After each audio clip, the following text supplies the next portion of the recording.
ഒരു അധ്യാപകനായി വിരമിച്ച ഞാൻ എൻ്റെ അനുഭവത്തിൻ്റെ വെളിച്ചത്തിൽ എഴുതിയ ഒരു കഥയാണ് ഇത്.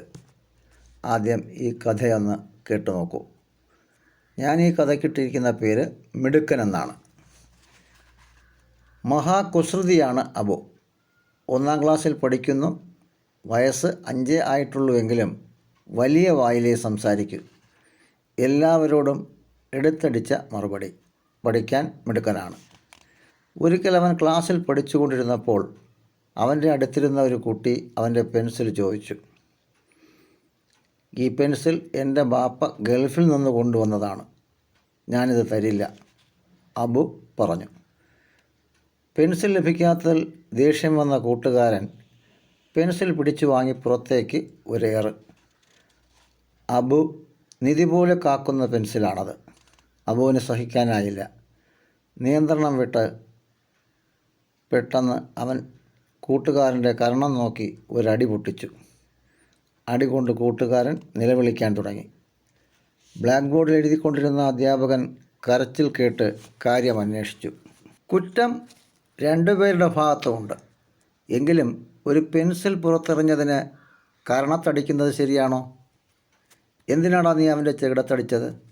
അധ്യാപകൻ അലറിക്കൊണ്ട് അബുവിൻ്റെ അടുത്തേക്ക് പാഞ്ഞു വന്നു. അബു ഒന്നും മിണ്ടിയില്ല. അധ്യാപകൻ അബുവിൻ്റെ കോളറിൽ പിടിച്ച് പൊക്കി. എന്തിനാടാ നീ അവനെ അടിച്ചത്? അധ്യാപകൻ ചോദ്യം ആവർത്തിച്ചു. പെൻസിൽ കൊടുക്കാത്തത് കൊണ്ട് അവൻ എൻ്റെ പെൻസിൽ പുറത്തേക്ക് എറിഞ്ഞു. ശരിയാണോടാ? ചോദ്യം മറ്റേ കുട്ടിയോടായി. അവനൊന്നും മിണ്ടിയില്ല. ചോദ്യം ഒന്നുകൂടി ആവർത്തിച്ചു. അതെ. അധ്യാപകൻ ചൂരലെടുത്ത് 2 ആൾക്കും ഓരോ അടി നൽകി. 2 ആളെയും 2 സ്ഥലങ്ങളിൽ ഇരുത്തി. അബുവിന് ദേഷ്യം ഇരട്ടിച്ചു.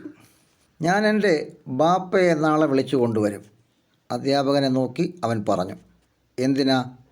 1, ഈ കുട്ടി എൻ്റെ പെൻസിൽ പിടിച്ചു വാങ്ങി പുറത്തെറിഞ്ഞതിന്. 2, സാർ എന്നെ തല്ലിയതിന്. ക്ലാസ്സിൽ തോന്നിയാസം കാട്ടിയാൽ ഇനിയും തല്ലുമെന്നായി അധ്യാപകൻ. സാറ് പത്രം വായിക്കാറില്ലേ? അബുവിൻ്റെ ചോദ്യം. ഇല്ല, വായിക്കാൻ സമയം കിട്ടിയില്ല, സാറിൻ്റെ മറുപടി. എന്തായാലും സാറിന് ശിക്ഷ ഉറപ്പാണ്. അതെന്തിനാ? ഇന്നത്തെ പത്രത്തിൽ വാർത്തയുണ്ട്. കുട്ടികളെ തല്ലുന്ന അധ്യാപകർക്ക് ജോലിയും പോകും, ജയിൽ ശിക്ഷയും കിട്ടും. അധ്യാപകൻ സ്തബ്ധനായി. കഥ കേട്ടല്ലോ. ഈ കഥ കുട്ടികൾക്ക് ഒരു ഗുണപാഠമാണ്, അധ്യാപകർക്കും.